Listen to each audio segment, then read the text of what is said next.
Again, what a contrast in names for the two nationwide First Division teams we're about to see. Manchester City in real danger of relegation. Charlton once again seeking a place in the top flight. Alistair Mann is your commentator at Main Road. He's the most talked about player in the Nationwide League, possibly the most sought after too, but Georgie Kincladze remains the key to Manchester City's survival plans. Frank Clark continues to fend off prospective buyers, and crowds averaging 28,000 continue to flock to Main Road to see their star performer. He takes his place in today's lineup only after overcoming an ankle injury, picked up moments before his wonder goal against West Ham on Sunday. For him to roam, he's reliant upon the engine room of Michael Brown and Jim Whitley in particular to play the holding roles in midfield. Look out for Richard Edghill offering width on the right. Paul Dickov has been pass fit up front to continue alongside Uwe Rosler, whose penalty miss was so costly in their FA Cup exit. Record signing Lee Bradbury's return from injury affords him a place on the bench.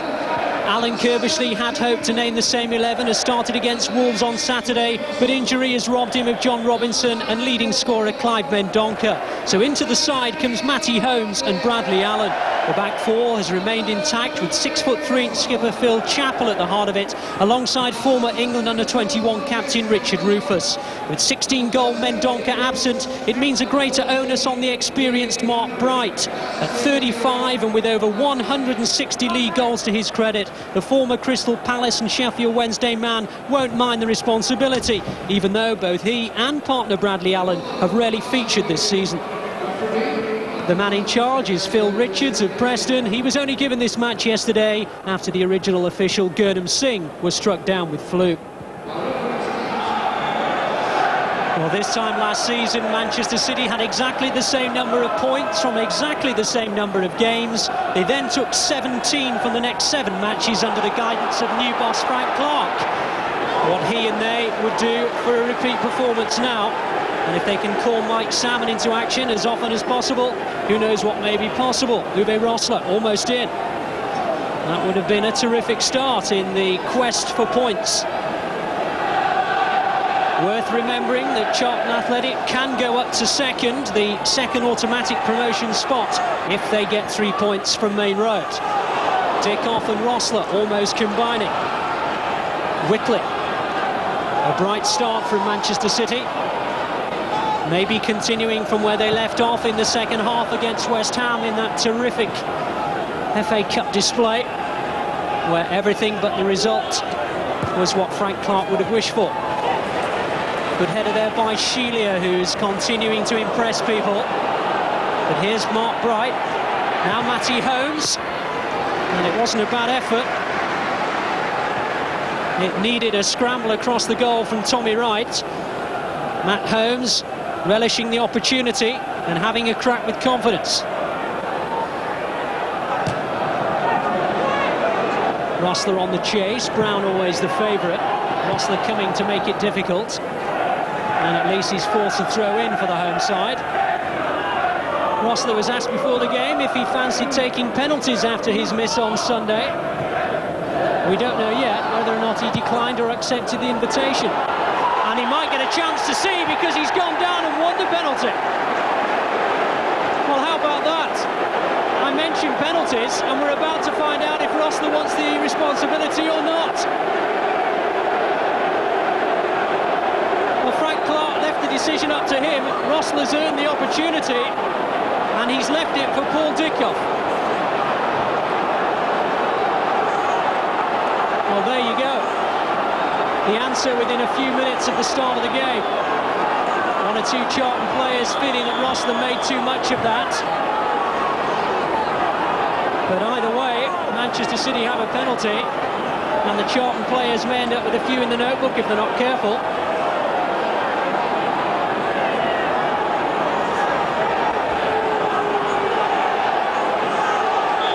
Will Dickov get the job full time? There's the answer. Manchester City's leading scorer takes the responsibility, and the home side have an early advantage. And Frank Clark will be perhaps delighted that Uwe Rosler's declined the job. Wasn't the best penalty, to be honest, but Salmon dived out of the way. And the important thing is it's 1-0.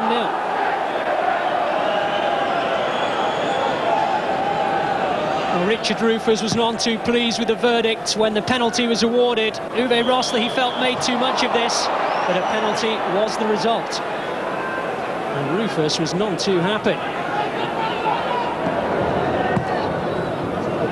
Kincladze, Brown, Whitley. Well played. Extricated himself from 3 Charlton players, and another. Now Dickov. Perhaps the impetus has been lost, but Whitley did pretty well there for his side. Here's Brightwell. Dickov pulling away. Rosler tried to get up. Now Russell. Inviting the challenge from Newton. And Newton did well, but Russell equally so. And Salmon plucking it out of the sky. Good persistence there from Craig Russell. Manchester City nearly created something out of nothing thanks to Jim Whitley's persistence. Great skill, lovely drop of the shoulder, and no little strength either. In the end, though, sadly, it didn't warrant a goal. Bright, away by Shelia. Good foot in by Whitley. Now Brightwell. Kincladze. Edger. Back to the Georgian again. No offside. Dickov's there. Rosler's there as well. Dickov goes inside of it. Rosler looks for support, and it's away by Rufus. Here's Russell. Now Whitley might try one, and does. Salmon saves. Well, Charlton looked a bit square there. The through ball over the top. They looked towards the assistant. The flag never came. It eventually broke for Whitley, and Salmon watched it.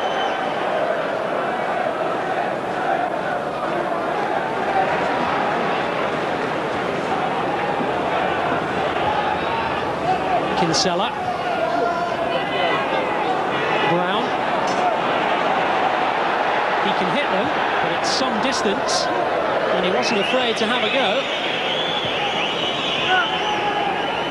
He's managed to score 3 times this season, and has a reputation for having a go from distance, but not accurately on this occasion. Here's Bright.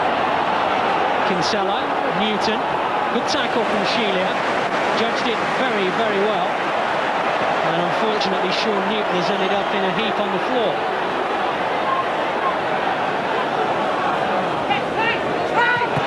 Russell tried to find Rosler. Rosler's got there. Dickov up ahead of him. Edgehill in space. Here is Edgehill. Rosler's made his way into the area. Bowen makes the challenge. City have the corner. Newton trotting his way back into the defensive area. A little bit gingerly, but he's okay. Dickov, Rosler and Brightwell hovering inside the 6-yard box. Shelia, Russell and Symons on the edge of it. Here comes Symons. Dickov's there too. And Salmon gathers it in.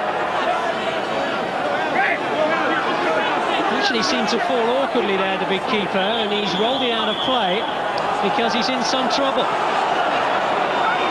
Seemed to just twist as he gathered the ball in under the attentions of Dickov. That was possibly where it happened. It looks as though his knee's given away there.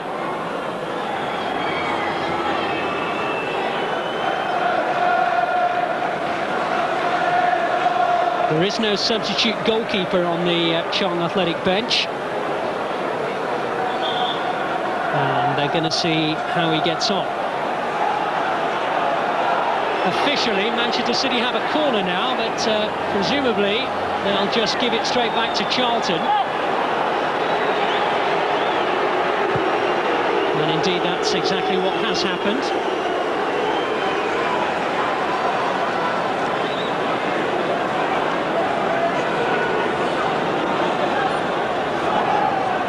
Just seemed to give way as he turned on the line.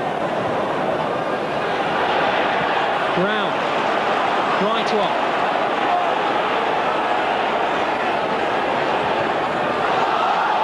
Dickov.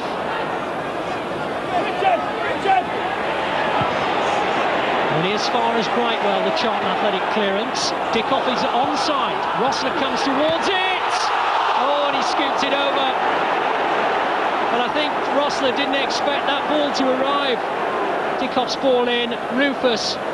Well, he just, well, didn't get anything on it really. Rosler kind of tried to control it rather than hit it. Shelia. And it's been given away, but Shelia tussling again. And the offside flag has been raised, and in fact, the ball had long since gone when Shelia put his challenge in.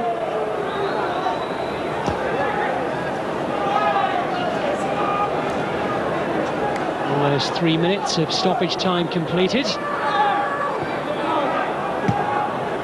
Rufus guiding it in, Bright jumping, got a touch on it, Brightwell will clear. And that's the end of the first half action. Manchester City ahead with an early penalty after Richard Rufus's challenge on Uwe Rosler was adjudged to have been sufficient for the penalty award. And Rosler gave up the opportunity to take the resulting penalty, gave it to Paul Dickov, and Manchester City have a 1-goal lead.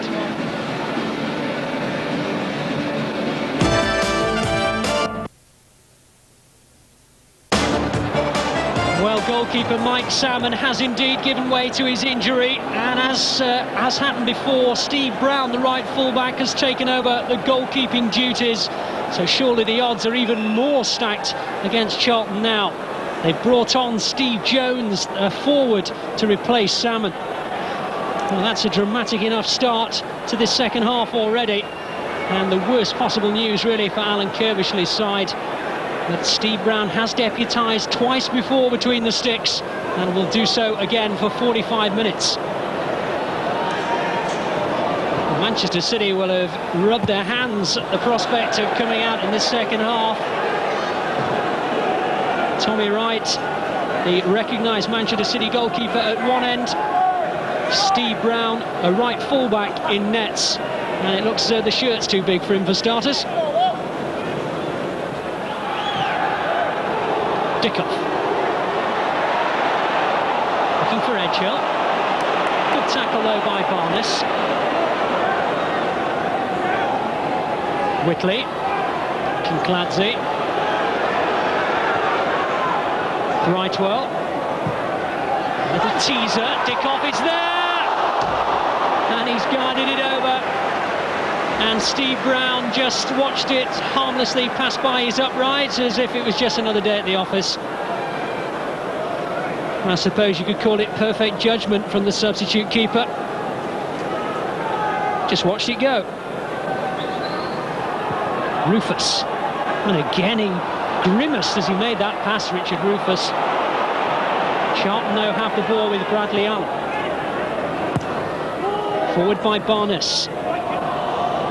Matty Holmes. Fouled by Symons. It'll be a free kick to Charlton.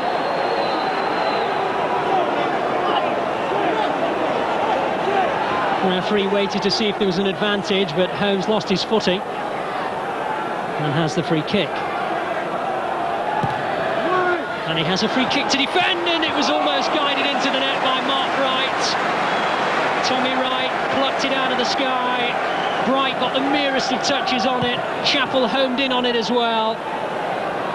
And it could well have gone in this. Wright was in the right position.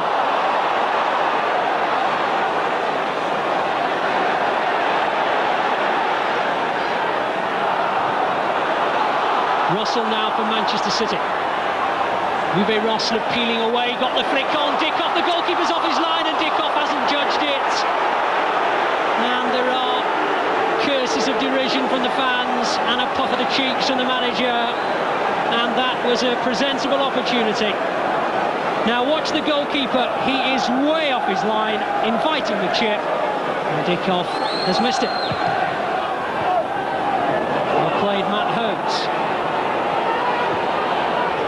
Now Jones. First real touch for the second half substitute. It's a good ball as well, and Allen on the turn, and he completely missed it. And that was a terrific opportunity to put Charlton athletic level.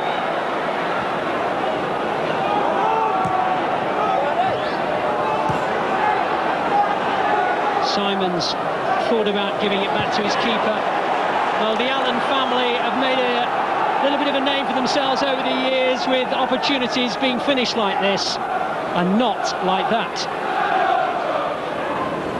Edgehill, well played by Edgehill. I think the referee has stopped play in order to have a little word with Anthony Barness. In the end, it's just actually slowed Manchester City down. Sheely a shot, oh, well saved. Well taken, Steve Brown. Messrs Dickov and Rosler were homing in for any scraps. Sheely's shot was pretty well met. And Brown hurled himself to his left and gathered it in tidily. Well, he's certainly no rookie between the sticks, and he's proving it tonight. Well, he appeared to win the ball there, but the assistant on the near side to where the incident took place didn't like the challenge, and Sheely is going to get booked. And it's his second booking of the game, and Sheely has been removed.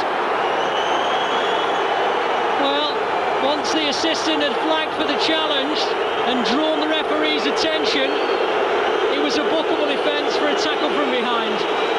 And a second bookable offence for that challenge there has removed Murtash Sheely.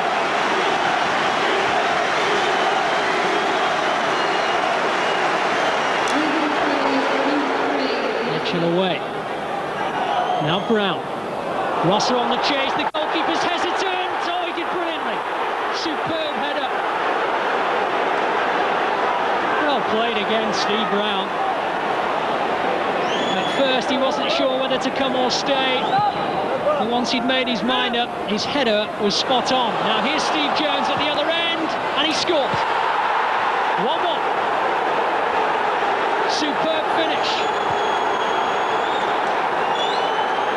And the 10 men of Manchester City have a real problem now, and Charlton Athletic will fancy themselves for the 3 points now, to the delight of Alan Kirbishley. The flick on from Bright, the control by the substitute, and the shot just swerved out of the reach of Tommy Wright. And as clean as a whistle, Charlton Athletic are back at 1-1. He really did take this well, and nothing Wright could do about it. Is that a foul? It was.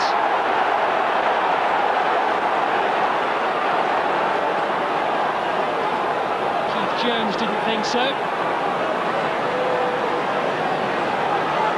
Well, the replay proves otherwise, I think.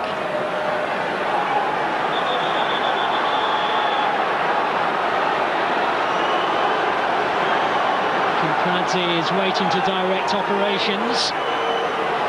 Anxiously is hoping that the luck might go his side's way. The header from Symons! And the luck has gone their way! And Francis Lee is off his feet, off his chair, and he's joining the Manchester City faithful in toasting the header from Kit Symons.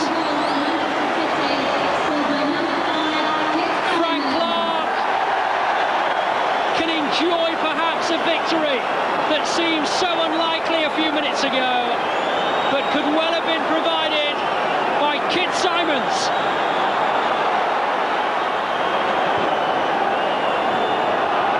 Bradbury. Now Bowen. The City fans baying for the final whistle. Symons will launch it into row 25. He wants to be the headline maker tomorrow morning. Frank Clark wants him to be as well.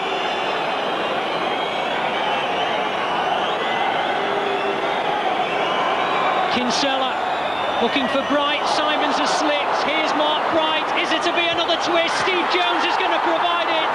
And would you believe it? It's 2-2. And Frank Clark cannot believe it. Alan Kirbishley can. Well, he'd be a manager. Every emotion. And he wants a winner.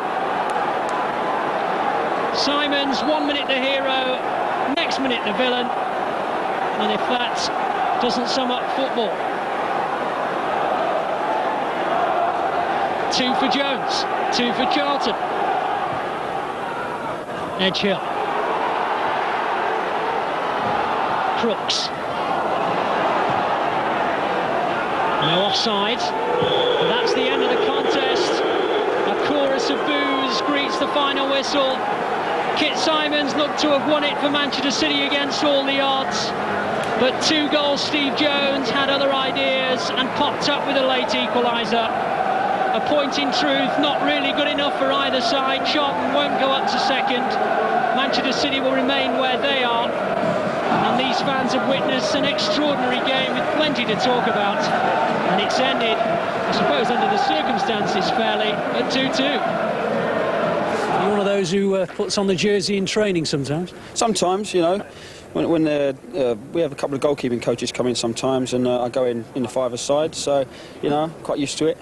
And on the previous 2 occasions, you kept clean sheets. I mean, were you going to have a go at your defenders for the marking on that Kit Symons header? Yeah, I think so. I mean, it was a poor goal to give away, actually. I mean, I won't have a go at him, but I think he was only 6 yards out, and no one was marking him, so, you know, we're a bit disappointed. Perhaps because the right-back wasn't there, eh? Well, maybe. I'm not sure. I suppose it's because you knew it wasn't the first time Steve Brown had gone in there that you had a bit more confidence you might otherwise have had. Well, that's the main reason why we don't have a goalkeeper on the substitute bench. We know that when Brown is on the field, we've got a chance of putting him in goal, and he's been in there before. And I was looking over at Frank and Asa Hartford and that, and they're going shoot, shoot, shoot, and I wasn't particularly too bothered. You know, I was going, well, yeah, let him shoot because he's a decent keeper. Could you believe it when the ball slipped past Kit Symons? I bet your eyes started widening, didn't they? Definitely, yeah. And then Bright put a great ball in, and I just flicked it really. I didn't get much power in it, and it seemed to go in the corner, so it was good. Perhaps for the first time for a long while, we've got a squad that can cope, and we expect the 2 boys, John Mumson and Clive, to be fit for Saturday. You know, and obviously we can bring the keeper in, and we've got to keep going. They certainly did that tonight. That is an amazingly brave point, considering everything, isn't it, Robbie? Yeah, it's a great result for Charlton. I think they went into the game without Mendonca and Robinson, 2 star forwards, and then they conceded an early penalty and lose a the goal. Little bit debatable, that one, wasn't it? Yeah, it was a little bit dubious. I think Rosler made a lot of the situation, although Rufus did clip him. And then they lose the keeper, you know, after that. So Mike Salmon with a leg injury, we gather. That was, yeah. A knee injury. So they've done well to get something out of the game. Yeah, well, if ever you needed proof of it, it came really in the fact that City scored in the, I think it was the 88th minute. That's right. And you'd have thought the game was all over at that time. But yeah. Kit Symons it was. Yeah, Symons, he comes in from a ball from Kincladsey, and I think it's lack of concentration more than anything with the Charlton defence. And Symons, you know, gets Man City 2-1 up. But then we see, you know, Symons, the hero and villain in one moment, misses the ball there, and Bright clips a nice ball into Stevie Jones. In injury time, Robert. A minute to go. I think Jones had been on loan at Bournemouth and scored something like 5 goals in a month, so he's obviously a man in form, and tonight it's a good header, and it's a double that gets Charlton a point. On the subject of goals, because tonight, Charlton, by scoring those 2 tonight, they're the highest goal scorers in the league football in England, 53, I think it is. Yeah, I think that's a testament to Alan Kiversley and the team at Charlton have got there. You know, they do a fantastic job on limited resources. Yeah, the other testimony, I think, is the fact that they're up there, near the top of the table, but they don't have the resources of some of the other sides that are up there. No, that's right. There's some big clubs in that first division, the likes of Borough, Forest, Sunderland, Wolves, you know, with massive resources and a lot of money behind the club. But he keeps doing well, and he keeps turning out good players, and he's one of those managers that I feel if he went to a big club would do really, really well. Frank Clark's still in trouble, isn't he? That's right. They've got a bit of trouble left yet. Yeah. OK, well, 2 more First Division games were played after tonight's games. Well, Charlton's draw at Main Road consolidates their position in 3rd place. Sunderland's first league defeat in 17 games means they remain 5th. Swindon move up 3 places to 8th after their win against Stoke City. Well, we saw Charlton there in action tonight, Robin. I have to remind you that they could be your Wimbledon's, that is, next FA Cup opponents, if they beat Wolves in their replay. Yeah, they've got a tough tie against Wolves, but I'm sure after tonight's performance, the character they've shown, they'll fancy themselves. Yeah, now Wimbledon, you actually faced a really... Comes to